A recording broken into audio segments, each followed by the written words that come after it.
Boom. Giving it to you straight with no filter. Danny B wins. Andy, what's going on, pal? I'm good, man. How are you? I'm doing good. You know it's Thursday, right? That's right.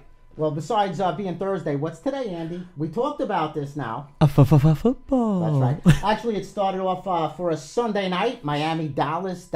Public already wrong, Andy. I know you don't know much about the game. That's right. I'm teaching you a little bit. Learning, getting little in the by ropes. little. You know, the public bet Miami. They jacked the spread up. There's, the public, and then there's the sharp bettors. But it was the public who moved the squares, they call them. They moved up. They bet Miami, and they were wrong for the first time this year, and it won't be the last, And it is Thursday. We have, what do we have, 6 games tonight? 1, 2, 3, 4. I can barely see. 6 games tonight? I can barely see here. I'm not really big on the preseason. Yeah, we got 6 games tonight. Holy shit. We're going to be hearing from the Philly Godfather here. Yeah, he's calling in about 15. 15 minutes. And we have a special guest today. I'm not a big boxing fan. Mm-hmm. I know you're into the ha, chop 'em up shit. That's right, choppy and slappy. The Philly Godfather's big on boxing. Uh-huh. But we have a legendary boxer, great guy, been around the game a long time, Don Elbaum. Okay. I mean, this guy started his career back in 1950 at the age of 13. Wow, crazy. He was a writer, promoter, manager, guys like Ray Robinson. I'm looking at a list of some of his guys. Floyd Peterson, Sonny Liston, Aaron Pryor, Roberto Duran, and don't forget about this guy behind us, the great one, Ali. I brought out some extra props today, Andy. It's looking good, brother. How's my volume? Do I need to lift this thing up a little? You know what? I'll turn you up a little bit. Turn me up a little How's bit. that? That's better. I Gonna like get it. the show started. It's speaking of preseason, I can't believe it. This is my 20th season now. That's crazy. I started in 1994 as a handicapper. Now, before that, I worked for bookies, offshore, all that stuff. Okay. But it started for me 1994 out west, out in California. So this would be my 20th season going into this. Wow. So like, having 20 seasons in, or 20 years in. This will be my 20th football season. So Okay. technically, I'm still 19. But I've been in this Coming business, up. Yeah, I've been in this game. What do you longer than think you've the been around. most challenging thing was for that time for you? Well, from starting off from nothing and then building this whole thing. Well, now it's keeping up with the changing of times. Everything's different. Back when I first started, everything was over the television, radio, newspaper ads. Okay. We used to send out schedules to advertise ourselves, newspapers. USA Today was a big form of advertising, the score phones. Okay, that's crazy. But yeah, I've seen this business change. Back in the day, the online casinos, they've been around for a while. Mm-hmm. But most of the guys were calling in over the phone. Okay. Identifying themselves with a series of PIN numbers and passcodes. Okay. You had to keep your own balance. There was some software, but it was pretty primitive. Uh-huh. Now everything's high tech. It's Las Vegas style, Okay. Everything's There's fast-paced. thousands of online casinos. Back in the day, there was a handful of them, and they were legitimate. And when I first started, when I got back, I told this story about 2 weeks ago. It wasn't on Ustream. It was just on the iTunes. Yeah, that's right. How I got to Pennsylvania. One of the guys I was working for was one of the first offshore guys, Dennis Attia, and he had a brother George, and they introduced me to the online stuff. And it's been a crazy career. I got to say that, and things have definitely changed. Back in the day, you couldn't share your stories with anybody. Yeah. Now, if you have a bad experience, all you have to go, get that motherfucker robbed me. He told me this fucking play was. So back in and rightfully so, because handicappers have gotten away with a lot of shit over the years. Okay. So I'm all for the change. One thing I don't like about the internet, though, is that anybody can take a shot at anybody. Yeah, totally. Yeah, 90% of the stuff on the internet is bullshit. But besides that, yeah, change is good. So I am focused on my radio shows still. Yeah. Starts up September 7th. But these podcasts are going to be fun. It's going to be exciting. And how can people get to the radio show? I'll let them know. You just follow me on Twitter. I have different stations. Okay. Los Angeles is Fox Sports, CBS, and certain. Depends on the city, Andy. Okay. But I'll put a list on the website. Very cool. And the website's DannyBwins.com. That's correct. And you know what? Unlike the podcast, I can't say shit ass fuck, who are our sponsors. That's right. Hashtag shit ass fuck on Twitter. But yeah, the radio show is good too. We'll have some guests. The Philly Godfather Godfather. We'll just be censored a little bit. You know? Yeah. You know, and again, tomorrow we're going to be hearing from a writer who recently wrote a book. It's not out yet, called Larceny Games. Okay, very cool. He also wrote a book already called The Fix Is In. Okay. I pronounce his name wrong. I excuse myself. Brian Touhay. Okay, yeah, we were practicing this before. I think it's Touhay. Touhy. He's a friend of the Philly. This Philly Godfather just about knows everybody. Yeah, you know? he's got deep roots. He's going to share some preseason, and again, it is the preseason here, and he's going to share some advice, what to look for, and hold on, let me grab a sip of this. He loves his fucking coffee. Oh, hell yeah. It gives me fucking gas. So, going back in earlier Take in your me career. back. Yeah. What was your, maybe not your biggest score, but where did it turn from, I'm going to give this a shot, to, oh shit, I'm going to be doing this forever? I had no choice, to be honest with you. I didn't know. This is all I know, gambling. I've been doing it my whole life. I was a hustler as a kid. I did just about everything from gambling to hijacking trucks, all that stuff. Stuff that, holy shit. You know, the S on my hat, it doesn't mean Superman, you know, because a lot of guys expect me to win every game. It doesn't mean Superman now. Yeah. Springtown Mudcats. I strained my calf. I'm getting old, Andy. Don't get old, young man. But where were we? Where the hell were we? We were talking about your like where it turned. I had no choice. Okay, yeah. You know, no when choice. I got out of prison, I went out west. I worked for a handicapper out there through a friend of a friend. And I really didn't know what else to do, you know? Mm-hmm. You know, I've been around the game my whole life. I jumped out of airplanes in the military. I was a good baseball player, but... You're an extreme dude. I really, yes. I still think I'm 20, and I'm not, though. I hit with a pitch. It's fucking... But anyway. Yeah, so I really don't know what else to do with myself. You know, this is very... let me tell you, it's a challenging business. Yeah, absolutely. It takes away a lot from the family. Uh-huh. You know, my day starts early with the research, talking to people, emailing. Yeah. And now reaching out on Twitter to everybody. I'm new at that. I'm learning about that. But you know what? And then the games start. You know, you work all day long, you prepare everything, and then you got to sweat out the games. Like last night, you know, I turned things around a little bit in baseball, but just this, it's so frustrating. That's why you never bet everything on one game and never count the win a win until it's won. Okay. Now, do you watch... Let me finish the story. Oh, yeah. I'm having a good day, you know. I land my contract back with Fox Sports LA. I got the Yankees. I just went 2-0 the night before. Because I told you, I was in a slump, man. I didn't have my swing. It was a little off, you know. I was pulling out, I guess. But, so the Yankees are up 4-0. Then it's 4-1. 4-3. Then with 2 outs in the bottom of the 9th inning... The White Sox tie the game up. Okay. Yankees take the lead again in the friggin' 12th inning, and only to lose it back. So that's the shit that happens, you know. So what I'm getting, if I can make the money elsewhere, I would do it. Yeah. But I make a hell of a living doing this. Totally. It is fun. Yeah. And that's why I'm doing these podcasts to make it to a little spin on things, because it was getting stale for me. I have enough money to retire and stuff. Yeah. But I do have 2 kids, put them through college. You know, my kids are young. Yeah. I'm getting old. They're little guys. Yeah, I'm getting old. So, yeah. So you just wanted to mix things up. Yeah, you know, and you have to. And, again, we're going to be hearing from the Philly Godfather. He's on his way to Delaware to bet some parlay cards. Oh, okay. What's a parlay card? We talked about we did talk about this. Homework. Yeah. Check your notes. I got to check the notes. But in Delaware, you can bet legally on the parlay cards. Okay. Not single games. They almost had that approved. This is how cunning the NFL and the NBA is. I remember I was ready to have billboards out in Delaware because they just got approved. They just spent $50 million on sports betting stuff, the sports book. And like at the midnight hour, right before the season started, I want to say 2010. Okay. The NFL, NBA, all the big fellas, MLB, they put in some type of conjunction or something that stopped it. Okay. And it reverted back to law back from 94. I'm not an attorney, but there was a fine line. Yeah. That stopped them from going like Las Vegas style. Okay. So a parlay ticket is when you pick multi-teams, 3 teams. Okay. 4 teams, 5 teams, but they all have to win. And it pays accordingly. I forgot the odds on them. But he's out there, and you can bet it legally. And it has brought a nice... revenue stream? So, yes. I personally think that it's ignorant for New Jersey if they don't get it. I know they want it. Delaware, they tried. Believe me, I had billboards. I was going to be the face of Delaware. You know, I had the radio stations. I had sponsors. Yeah.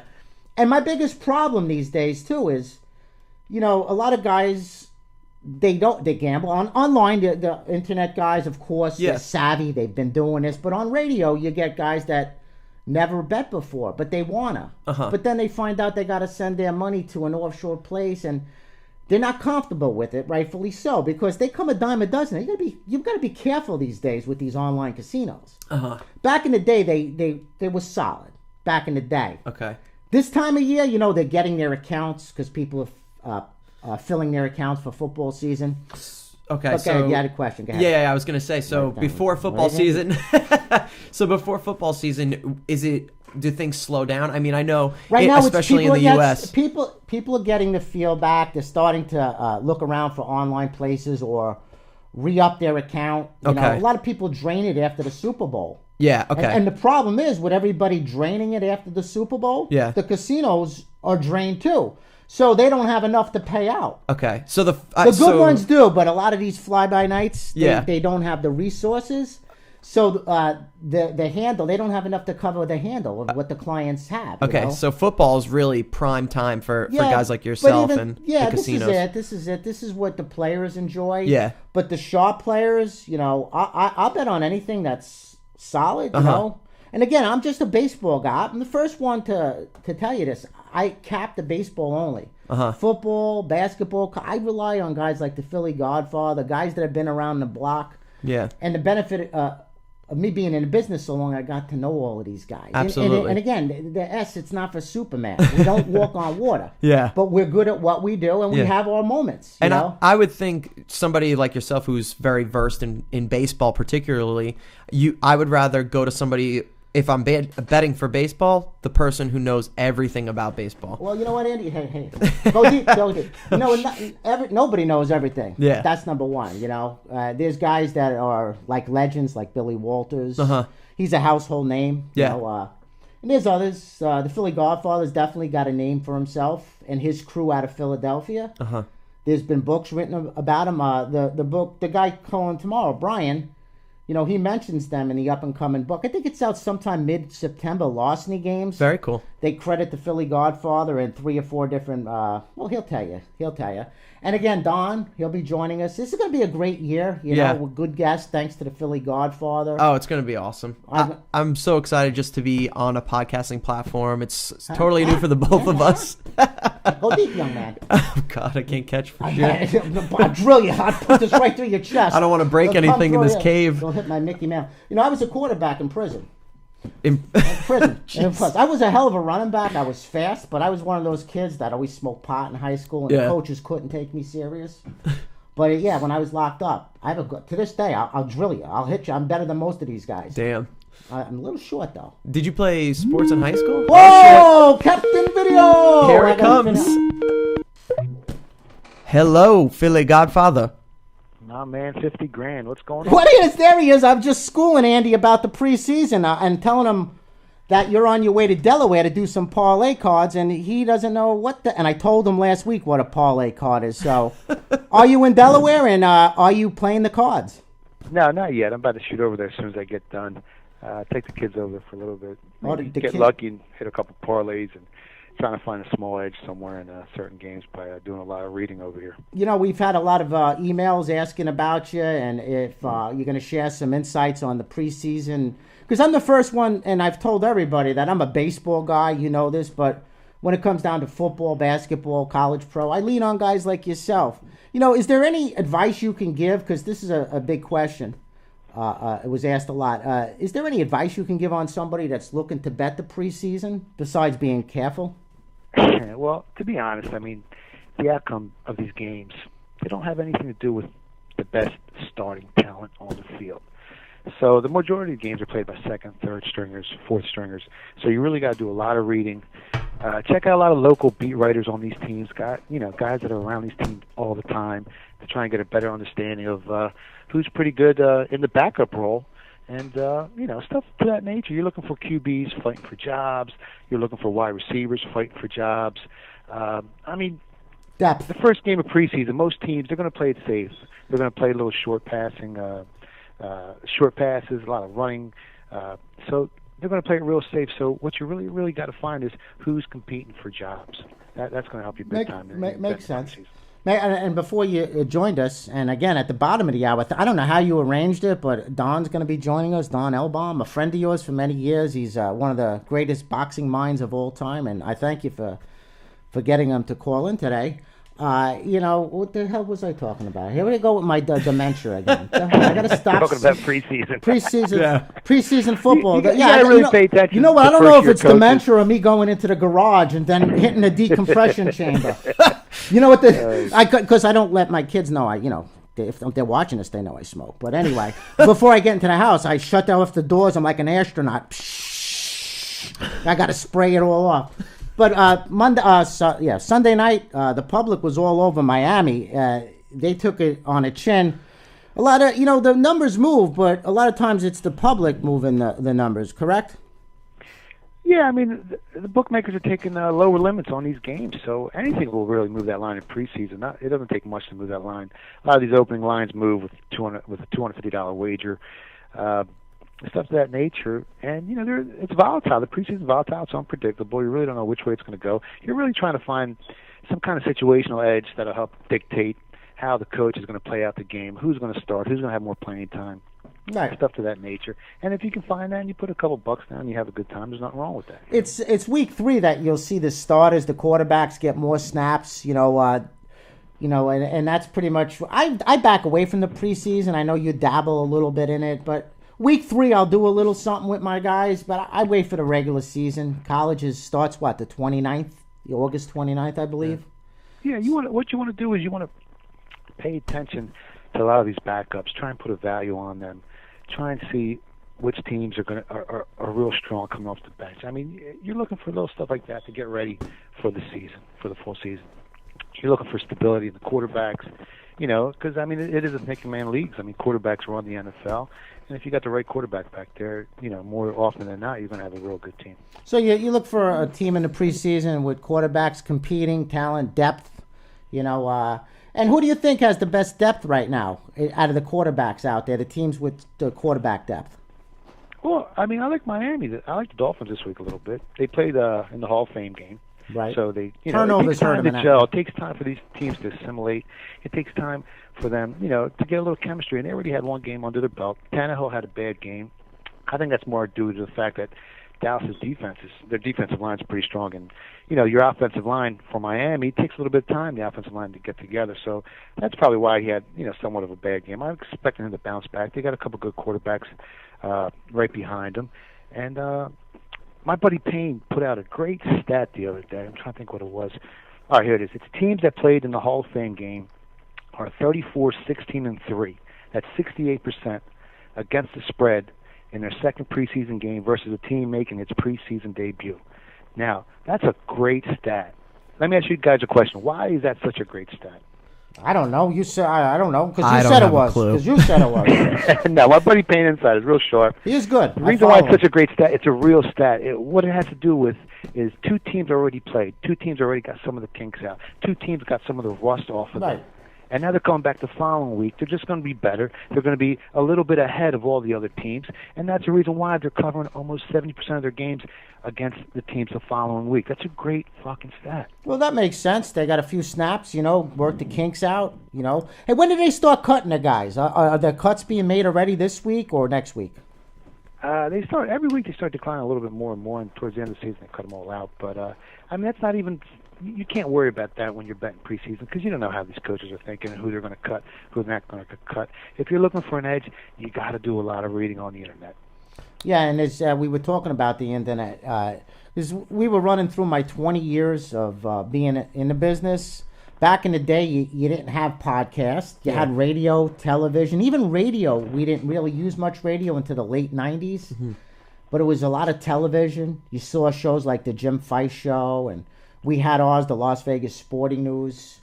We used to send you magazines. Remember them, Godfather? The schedules used to have the handicappers. That's a long time ago. That was when the Flintstones were on. I know. It seems like that was primitive back then. But to be honest with you, those were the good days.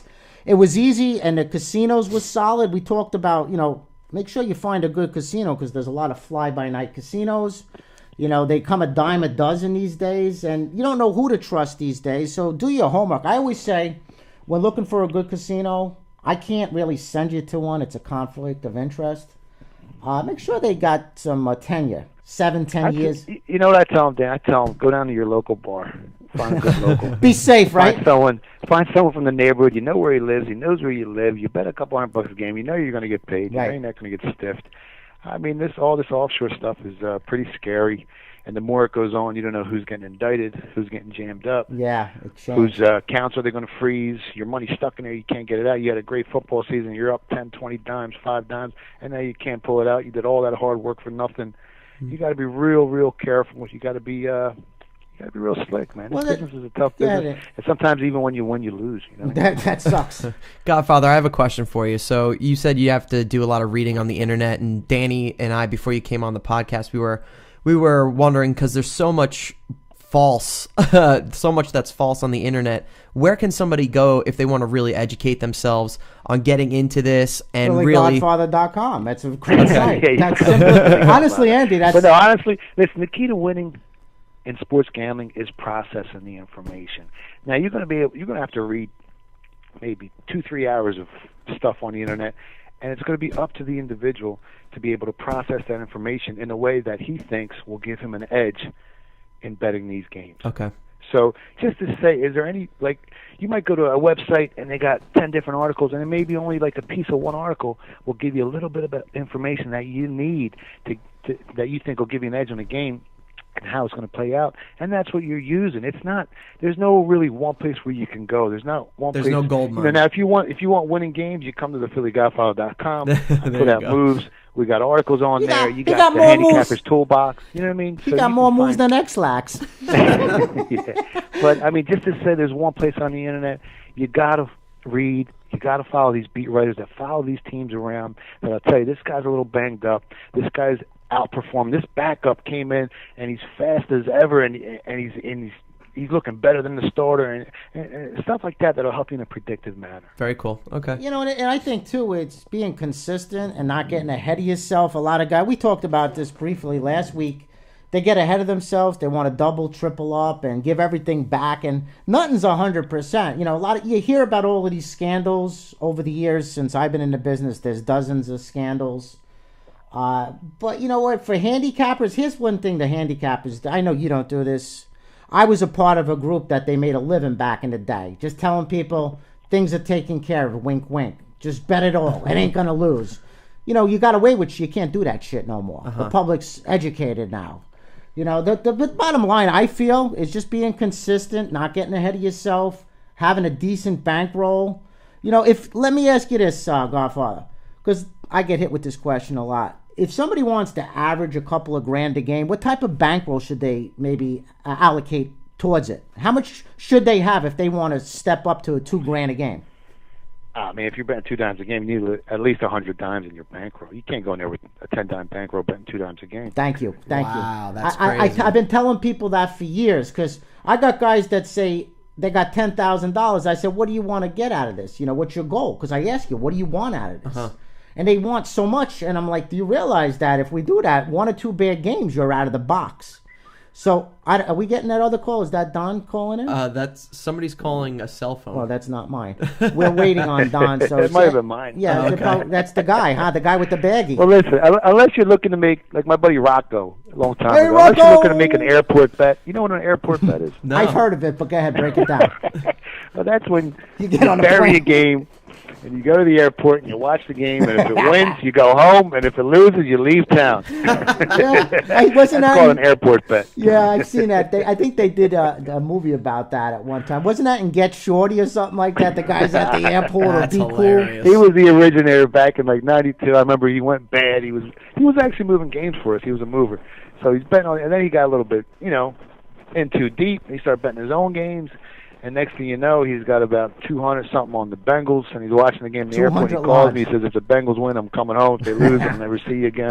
And the freaking Bengals won the game and covered the spread, and he was back the next day. Wow. Is he still around, or did he do another airport? Yeah, he disappeared like a year later. He went rogue, man. He's gone. He's gone. There's just nothing we can do. We can't find him. He's like, the little guy's gone. Yeah, Danny always says you got to know when to take the needle out of your arm. So I guess that's perfect example. I have my little analogies. I'm more of a, I have humor with this. These guys are I've been around the game a long time, and I made a lot of money knowing the right people. That's my strength. Yeah. And I'm honest about that.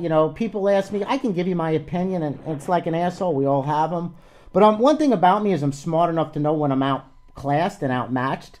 And it's about humbling yourself, And believe me, I earn. I've done very well for myself, but it's because I've associated myself with good people. The proper network. And sometimes I was around some real shitheads, I back in 2004, I worked for an outfit down in Florida. They weren't kosher, but we did make a lot of fucking money, I'll tell you that. But things have changed, and, I hope to get out of this is just a network where people can come, get some good content, get some quality plays from quality guys, and no bullshit, some videos. I know PhillyGodfather.com, you aim to do something like that, and you started it out. Your $10 a month membership is just like incredible. And you know what? And I tell even my guys, if you don't invest $10, you're fucking crazy. It's stupid, It's stupid. Yeah, I mean, your return on your investment this year is through the roof. I mean, I've actually had a bad last 7 or 8 days betting baseball, but that's part of the business. You can't always win. But I mean, if you join from the first day at $10 a month, I think you might be up. I think we're up like 120 positions, so you're just killing it. You know what I mean? And that's the problem here, though, and I encounter it. I was kicking ass the first 3 months. I was hitting, and people that will follow me, they know I was in the mid-70s for the first 3 months of baseball, which is I told everybody it's going to balance out. It will balance out, And then you get the guys that come aboard during the streak, and they start like, you suck. Well, listen, it's about balance. It's what I can do for you at the end of the year. And that's the way I try to describe it, what I can do for you. If you're looking for the quick fix, go somewhere else. But if you're looking for something long-term, I'm the guy for you. I associate myself with good people, and PhillyGodfather.com is definitely one of them. Yeah, let's be real. If you invest $100 into something or $200 into something, and at the end of the year you end up with $1,000, you can't get that return on your money anywhere. Not in the stock market, not in real estate, not anywhere. So why not come, have some fun, have some entertainment, gamble a little bit, and make some money? 3% in the money market account. I have a lot of guys, not on the internet, but guys that are on radio. They've never gambled, because I try to talk treat it like a business. Treat absolutely. It, have a game plan, treat it with respect, and guys that got beat up in the market, they come to me and say, you know what, you're right. Because I always say, listen, you just lost how much in the market? $10,000, $20,000? And how do you fucking know you lost that? Because the arrows was up, it's down? At least when You know what I hated about the stock market? You give them $10,000, $20,000, and they send you a piece of paper every month with some numbers on it, telling you it went up, it went down. How do you know what's really going on? How do you know what's in there? How do you know, is it really in there, or do these guys go out on the spending page and they're just printing up paper and they're sending it to you every month? You don't have a clue. You give them real cash and they're giving you back a piece of paper. And I said that's been my motto for years. I mean, how do you know? I don't know if I want to call it a motto, but I've been saying that for years. I mean, at least when I lose a fucking game, you know it. It's in black and white. The Yankees lost in the bottom of the fucking 12th inning after blowing a 4-0 lead, killing my great night. So, yeah, you know you lost the fucking game.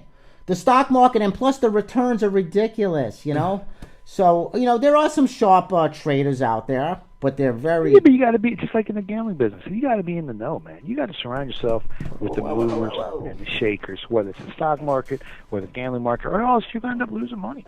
Yeah, and that's the bottom line. Is Don scheduled to call here shortly at the bottom of the hour? You're in the fight game too, Godfather. People know you as the football, baseball guru, but boxing is your first love. You grew up on the streets of dun dun dun dun dun dun dun dun dun dun. Do you run those stairs? Can I catch you running those stairs on a Sunday morning? Nah, I don't run them no more, man. I'm too old for it. I'll run Kelly Drive, run down the river, get a nice little 5-yard run.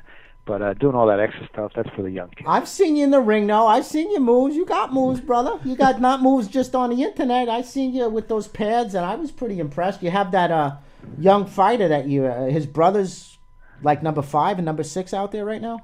Yeah, Zaire Rahim. He's an he went to the Olympics. He was in the Olympics with Floyd Mayweather. They're real good friends, actually. And that's where I get, a little love from Floyd from over there. And... I think he's 34-3 right now, his pro record, and whoa, that's insane. He took a couple years off, and now he's back on a four-fight win streak. So he's back in the mix, and hopefully he gets a big payday soon.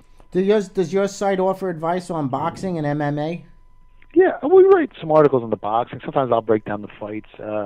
We got some great fights coming up with Floyd Mayweather and Canelo Alvarez that we'll be talking to Don Albaum about, and Danny Garcia and Matisse, which is going to be probably one of the best fights of the year. They're going to be banging. They're going to be crushing each other.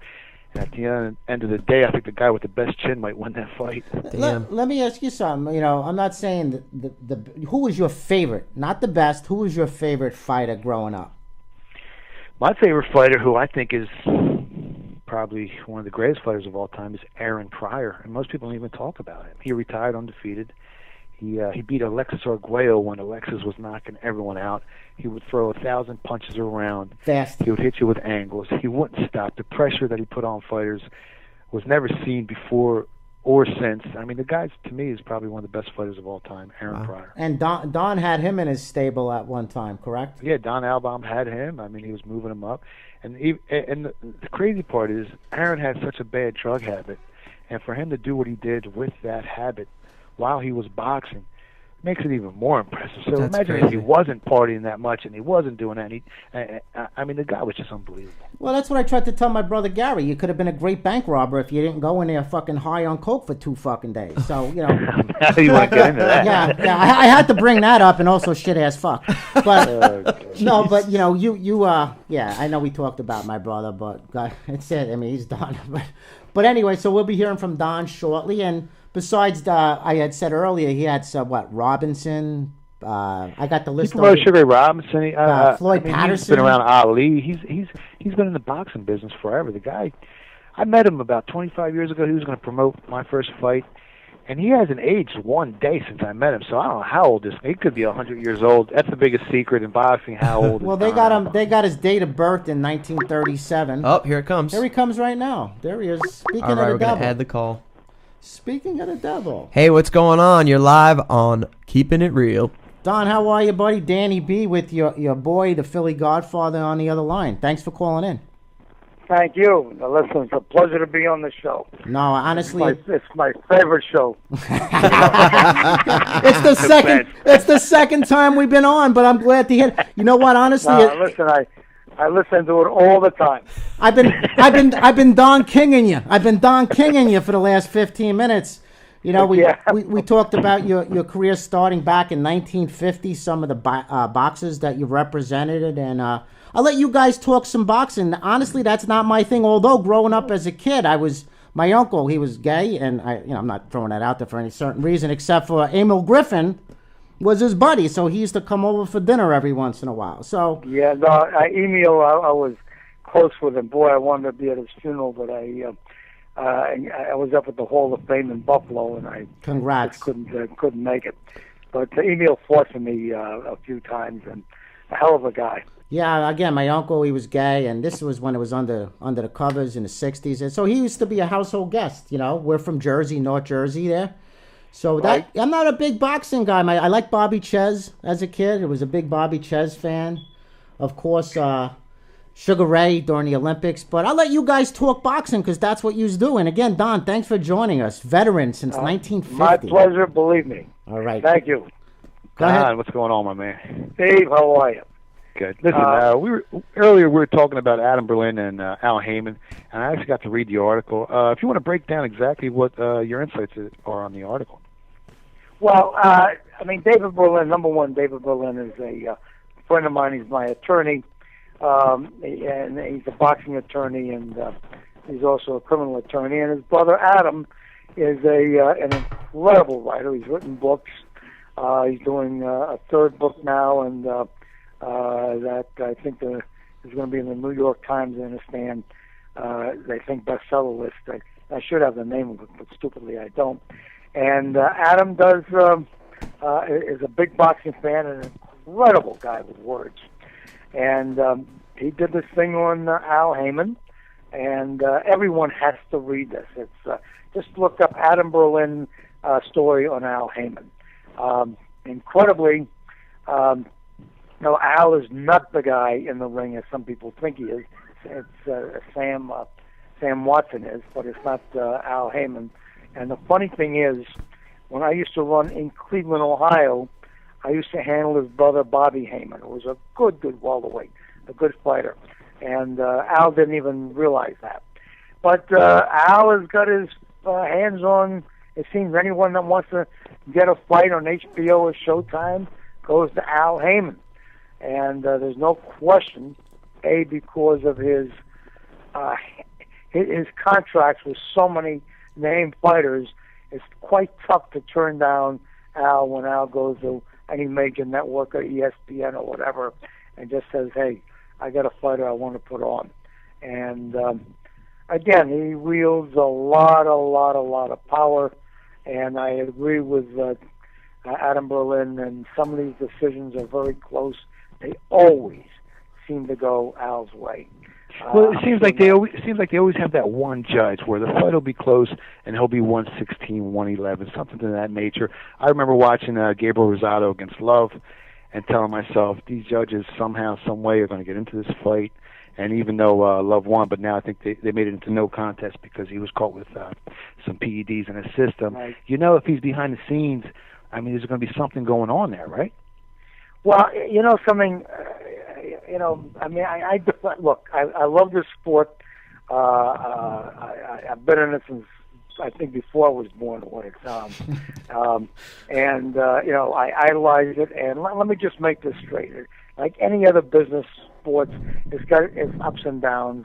It's got incredible ups and it's got downs. It's a lot more straight than lawyers or politicians. All right. So the bad people to me are the attorneys, and I got some of my friends are attorneys, and politicians forget about. I mean, 90% of them belong in jail anyway. Touche. Pardon me? I said touche. Touche. Yeah. Okay. That means 99%. Yeah. You're touche. I'm from Don. I'm from Hudson County, and as you know, if you don't know, it's the armpit of the world, and it's not what you know, it's who you know there. And so I grew up around that shit there. But anyway, Don, let me ask you a question real quick, and then you guys can go jab for jab. Hey, look at an analogy there by Danny B. Let's go hook for right hand. Oh, no. Down goes Frazier. Down goes. Now, let me ask you something. You've managed and promoted some of the greatest fighters out there. Did you have anything to do with Sonny Liston and Ali's fights back in the early 60s? No. But I was very close to Liston's people in both of those fights, and I'll tell you one but I had quite to do with a lot with Liston after, all right? And I put him in Sweden. I had him in Cleveland, Ohio. I had him in Pittsburgh, and I became very close to him. I mean, we had a great relationship. And incredibly, by the first fight I ever did in Vegas, and I did it on ABC with Howard Cosell and Sonny Liston and Leotis Martin out of Philadelphia. Well, Martin scored a big upset, stopping Liston. All right, I'm sorry. Go ahead. No. But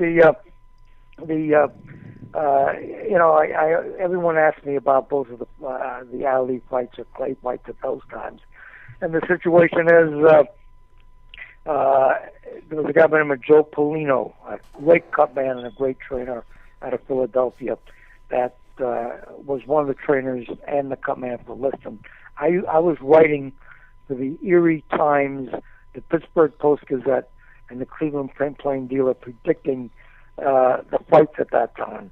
And, I was going to predict the Liston Clay fight, and I talked to Joe Polino 2 days before the fight. My article was coming out the day before the fight. And I said, Joe, any information? He says, Don, let me tell you something. Sonny is in no shape at all. He's been running around, been doing some drinking. He said, let me just tell you, if this fight goes in the 6th or 7th round, I'm telling you, Sonny is going to be exhausted. But it ain't going to go into the... He'll get him out of there in 1 or 2 rounds. But I took what he said, and my article was... if this fight goes past 6 rounds, one of the biggest upsets in boxing history will take place, and Cassius Clay will be the new heavyweight champion. But I ended it in saying, but there's no way it's going to go that long. Sonny Liston is going to knock him out within 3 rounds. Well, it didn't happen, and incredibly, because I called the fight the way it was, I got calls from all over the country, and I got a lot of great stuff. The New York papers quoted me and so forth. But that's one of my favorite Sonny Liston stories. Okay, Godfather, do you have anything you'd like to add to that? Yeah, absolutely. Don, from a gambler's perspective, if we see Al Heyman in the ring and his fighter in that fight, do you think we have a small edge betting that side from a gambling side? Well, I think from even money it goes up to 3-1. Wow, he's got that much of an influence. So before the Blinky Palermos of the world, now we're talking about the Al Heymans of the world. Is that what you're telling me? Yeah, well, listen, let me tell you something. It's not crooked, all right? It's not, well, let me rephrase that. It's not crooked in the way. It's not crooked in the way that someone's being paid. I mean, like Don King used to send judges and referees on vacations to the islands. All right, denies that, but believe me, he did this all the time. But let me give you Heyman, because he's got so many fighters. The sickening part of it is, instead of a fighter getting, if he wins the fight, he should be getting the decision. But instead of that, they sort of sometimes give an edge. This is a story of myself that sort of shows what can happen in the game. I had Simon Brown, I had Maurice Blocker. They were world champions. I was running fights in Baltimore and in Washington, and I started running a monthly show at the Holiday Inn Crown Plaza in Bethesda, Maryland, where they never had boxing, and the place was packed. In fact, a lot of the top politicians used to come to the fight, and it was sold out. It only held about 800 people. Sold out every month, and it became quite a night. The fight night at the Holiday Inn Crown Plaza in Bethesda. I used to have a fighter by the name of Vincent Thompson. His brother, I'm trying to remember his first name, also Thompson, was National Golden Glove champion, and Vincent was a main event fighter. And then his younger brother, was going to turn pro, the national champion. So I put him in with a fighter by Richie De Jesus, out of, and that may ring a bell, out of New Jersey. De Jesus was turning pro, Thompson was turning pro, and the fight's in Bethesda. It's a great, great fight, 4-round fight. De Jesus wins, Thompson wins 3 out of 4 rounds. The local kid wins 3 out of 4. The winner by split decision is De Jesus. Wow. I went ballistic at ringside. I went nuts. And the commissioner, I was swearing at the officials. I just, someone take talk about a home field advantage. Well, wow. Yeah, now they took me back. The commissioner said, Don, you can't talk like. They took me to a back room, and I am ripping them apart. All right. Now keep in mind, De Jesus was a good-looking young Spanish kid out of Jersey. All right, and Thompson was a local kid. And when I'm whipping the two judges, one of the judges, and I'm calling them every name in the book, and they were scared. I mean, they said, Don, Jesus, I'm sorry, I apologize. I thought De Jesus was your fighter. Good comeback. Steve, I didn't know what to say. I did not. Humana. Yeah, no, but you know what I'm getting at. And listen, I ran all these fights at the Tropicana for 5 years. I tied up a lot of fighters. I mean, I love this game, and if my guy loses, then I don't want him getting a decision. Do you know Al? Do you know Al Leckerman down there at the Trop? Was he there back in the day? Al, what was his last name? Al Leckerman. Yeah, no, I knew him, but no, I don't think he was at the Trop then, but I knew him. Okay, very good. I don't think because I ran from 81 to 86. I did about 180, 190 shows there. And I got Buster Douglas knocked out there and everything else. Buster Douglas. Go ahead. Yes. People say you've been around boxing over 100 years. Now, I don't know if you're that old, but out of all the great fighters you've seen, where do you put Floyd Mayweather, and what do you think about his next fight with Canelo Alvarez? Well, let me just say this. I get in a lot of arguments with this. I do not consider Floyd Mayweather is outstanding. He's great for today's times. Past years, I don't rank him among the 25 top junior welterweights, lightweights, and welterweights with each division. I mean, as a lightweight, Ike Williams, Bo Jack, forget it, Willie Joyce, guys, Sid Terrace, Benny Leonard, they all would have beat him. And again, he's good. He's real good. With the hundreds, with the thousands and thousands of fighters. He's certainly in the top 100, maybe in the top 50, but he is not one of the.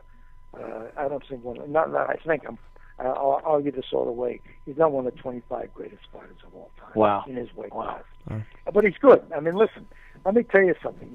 The boxing in America is so watered down today. It's a disgrace. I mean, when you talk about great fighters, Mayweather, he's a lot of recognition. The Klitschko's, because of their style, I think would have given anyone problems, anyone, including Ali. I don't think he would have beaten Joe Louis or Marciano, the Klitschko's.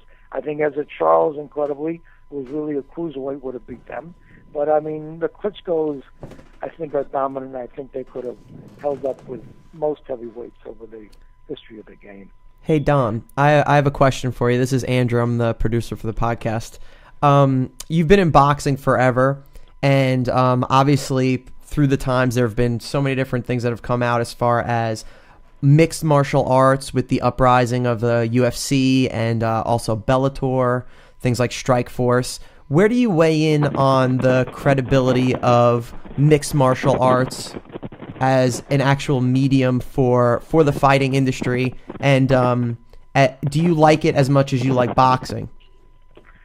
Let me say, I don't think MMA, any of these, Strikeforce, boxing, to me, is absolutely completely different. It's two different worlds. Okay. And I'm sure you realize the people that go to Strikeforce, I'm not saying all of them, and go to the MMA, they're into that. They're not into boxing.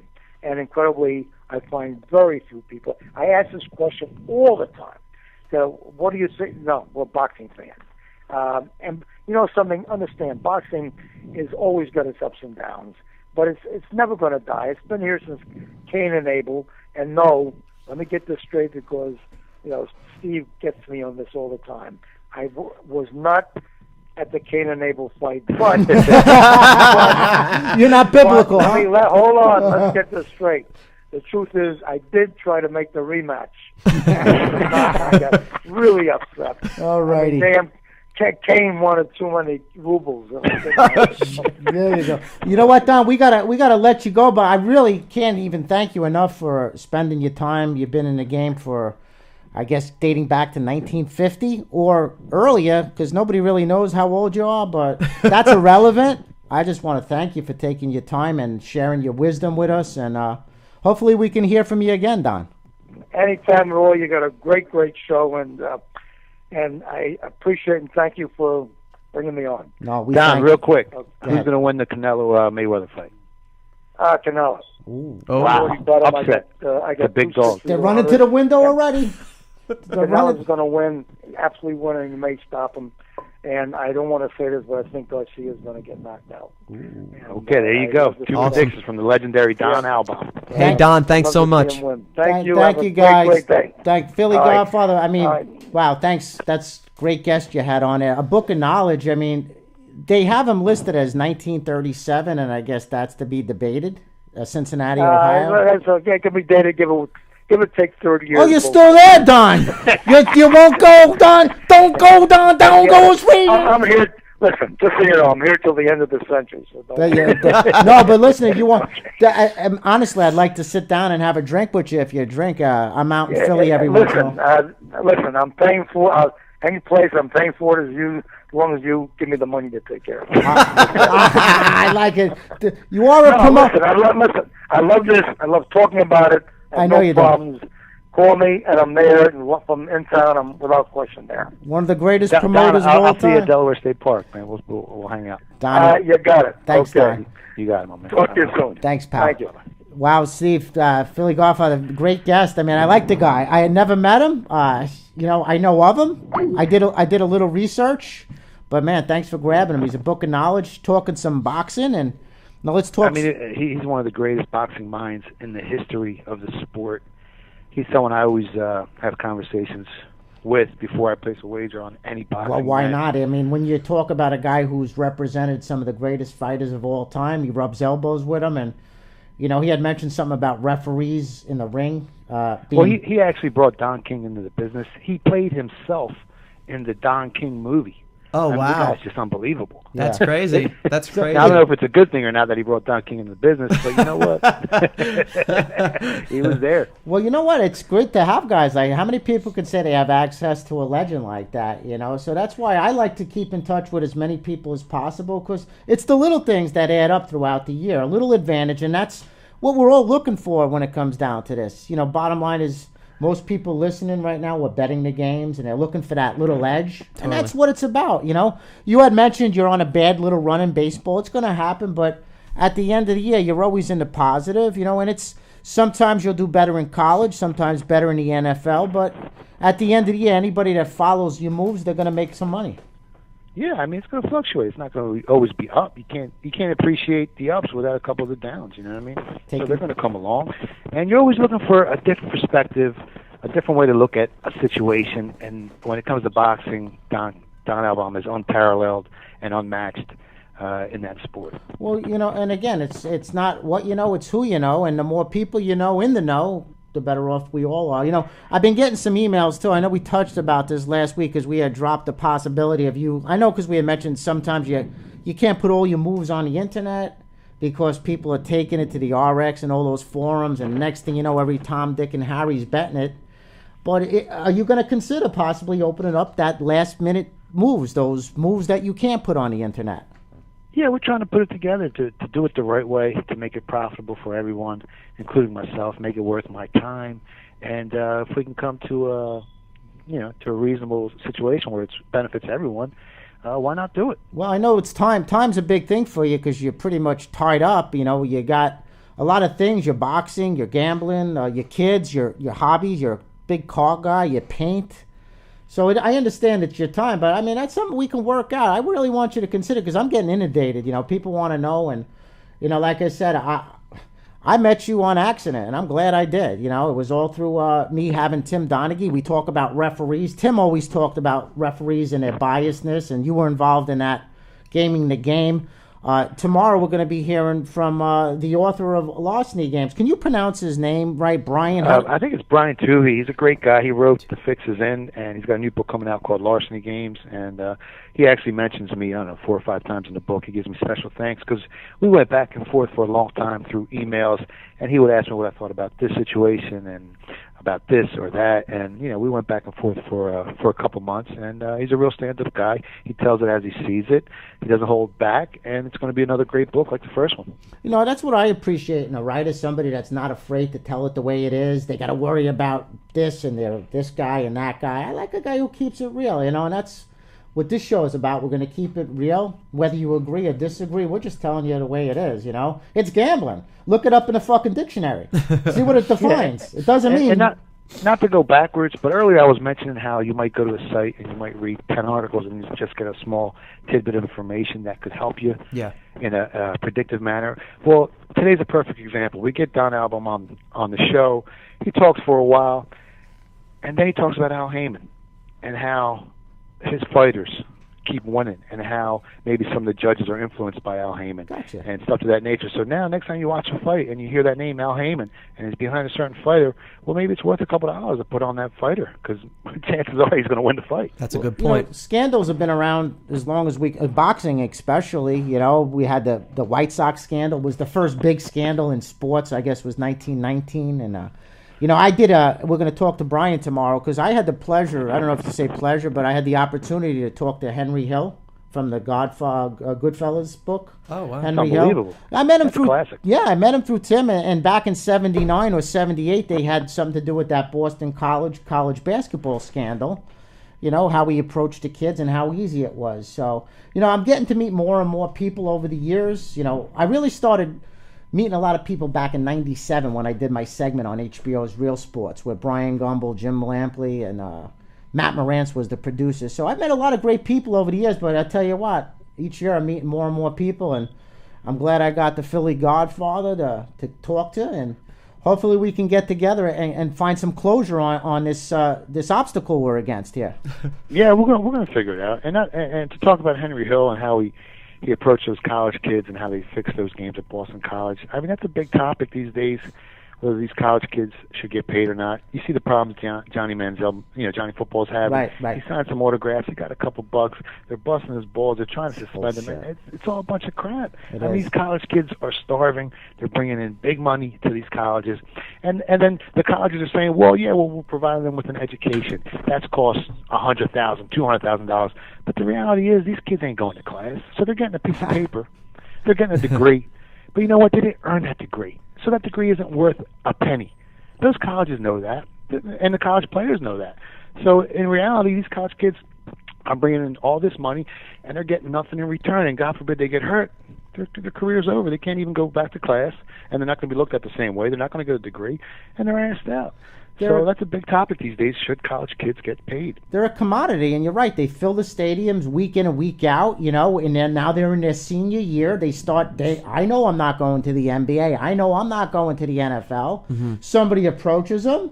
They call it, there's rumors they call it gate money. Like, here's something, it's your senior year. We want you to take care of 4 or 5 games for us. Cover the spread. Don't cover the spread. Look, so it's possible. It's tempting to put yourself in that position, Oh, if somebody approached me, I just graduated not too long ago. I'd be like, if I was worth a damn at sports. I mean, whether it's right or wrong, I'm not saying it's right, but it's obviously out there. You got kids that fill up the arenas for 4 years. They're the ones that the fans can't, but they're just undersized, or they whatever their situation might be. It's hard to get. Your chances are going to you may as well win the lottery. It's it's tough.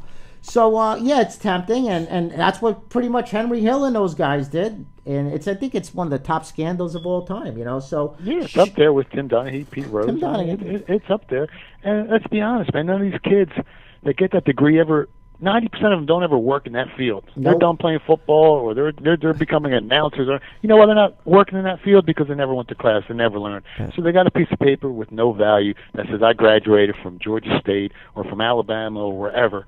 But you know what the reality is? Those college kids are getting nothing in return. They're bringing in all the money. They're carrying all the weight, and those colleges are making big money from these college players. I wouldn't. I at first when you were bringing this up, I would have been in disagreement because I went to college, I paid so much money, and now I'm starting to pay off my loans. But when you put it off that way, it really does kind of make sense. I mean, it's obviously they're not going to class. You don't even know I didn't play sports. You don't even know what time it is. Exactly, yeah. But to see these, if they're putting asses in the seats and they're making the college a lot of money, I know that they're going to get a degree out of it regardless. But maybe they deserve something a little extra. What was that, Steve? Yeah. I mean, plus, they're bringing in so much money that's funding other sports for that college. It's funding other activities. I mean, these guys are bringing in huge amounts of paper. Oh, yeah. I mean, if you look at a Penn State game, I mean, I don't necessarily follow football, but if you look at the stadium at Penn State, it's like fucking now, crazy how much money. Rooms. That place is empty now. They got it roped off. You can't even go into the locker room anymore. It was hard to buy soap in Pennsylvania for a long-ass time. Well, you know what? Yeah, we're going to wind down the show. Donna was a great guest. You, of course, you're gonna be a regular on the show. We have radio starting up in September 7th. Fox Sports, CBS, various stations across the good old U.S. But that, unfortunately, is censored. I like the podcast because I can be myself. Yeah, absolutely. If I want to wear a hat and this and do that, I can fucking do what I want to do. It's my show. I like that. But Godfather, I want to thank you again. And is there anything you want to say? Some advice you had mentioned. You liked Miami in their second. I like Miami this week, and Don Albaum thinks Canelo can upset Floyd Mayweather as a plus 240 dog, and he likes Matisse as a minus. I think he's 290 favorite over Danny Garcia. And that's about it, man. Have a great time, have some fun, and try and make a couple bucks. It's at Philly Godfather via Twitter. And what's your email? Philly Godfather. Oh, it's Philly Godfather. The email's phillygodfather@gmail.com, and you guys all know the website. Just go to phillygodfather.com. Great articles, very diverse site. Offers boxing info for those fans, and some great. I surf that thing like a motherfucker. Very I'm always cool. on that thing, But anyway, Steve-O, have a good, safe trip down there, and knock 'em dead, and we'll hear from you tomorrow at 1:15, correct? You got it, my man. I'll talk to you. Thanks for your time, Philly Godfather. And thank you guys for tuning in. We'll be back tomorrow. I'm going to go take some swings at some Yankee pitchers and everything. But honestly, guys, thanks for joining us. I got to take that piss again. This was an hour show. It was supposed to be 45 minutes, but join us.